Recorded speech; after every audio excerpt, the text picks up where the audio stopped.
The nays are 41. The 60-vote threshold having not been achieved, the bill is not passed.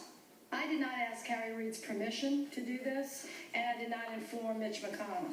I took to the floor of the United States Senate and used the power that comes from being a senator representing one of the great states in this nation to force a debate on an issue that I felt strongly about. An issue that failed. Mary Landrieu failed to get 60 votes. She said she had them today. She was one vote shy about moving the Keystone XL pipeline across the finish line. So now what? Let's bring back our panel, syndicated columnist George Will, Mara Liasson, national political correspondent of National Public Radio, and Steve Hayes, senior writer for the Weekly Standard. Okay, Steve? Well, it's surely embarrassing for Mary Landrieu. I mean, she wanted to frame this election, this upcoming runoff, as, you know, Mary Landrieu, who can get things done in the Senate, who can help bring home the bacon, who's an advocate for the energy industry in Louisiana, against Bill Cassidy, who just won't have the SWAT as a new member. She can't make that argument anymore. I don't think ultimately it matters much. I think it was unlikely that she was going to win, whether this passed or whether it didn't pass.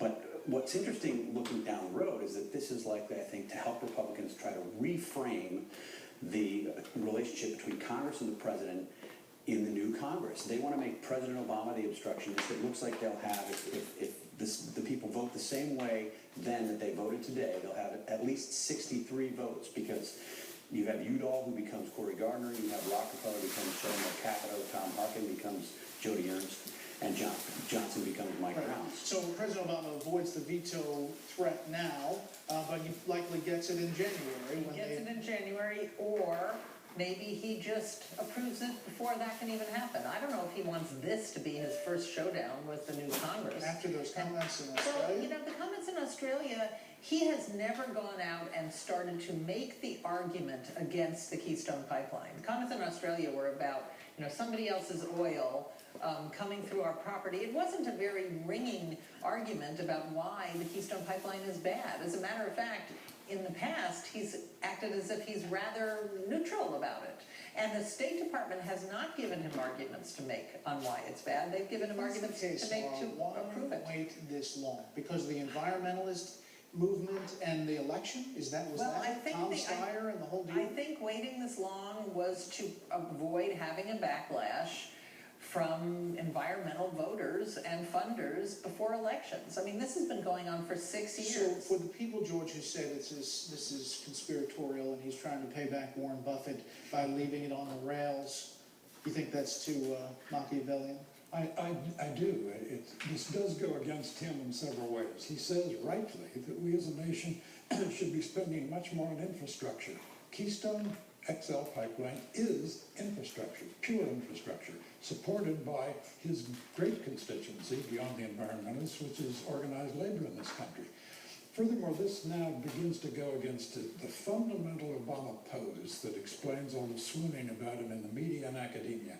That is the pose of the calm, deliberative, weighing of evidence man.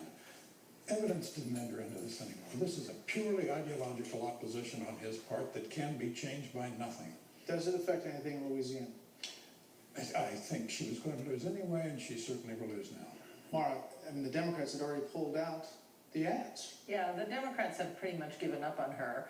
And the polls I've seen, she's trailing by double digits.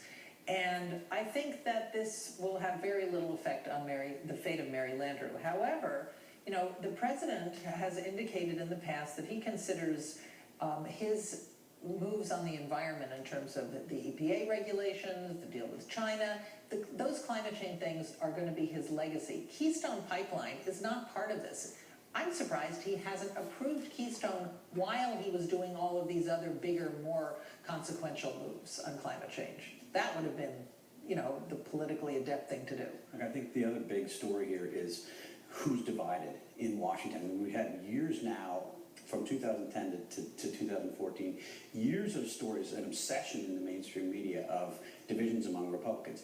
It's very clear from this vote and from all of the other things that are going on in Washington that Democrats are deeply divided on these issues, but also on many others. I think you have Democrats on Capitol Hill taking a look around, looking at President Obama, looking up Pennsylvania Avenue at the White House and saying, we trusted this guy. He was going to lead us to the promised land. He was going to make activist government safe for the country again. We were going to ride his coattails. This was going to be a realignment. And now look where we are. And they're looking for issues that they can run. They're looking for issues that they can talk about. President Obama has left them with nothing, and I don't think they have a ton of loyalty to him. It's going to be every man, every woman for him or herself in the next 2 years among Democrats. George, you expect a lot of stories on the Civil War in the Democratic Party? I don't think so.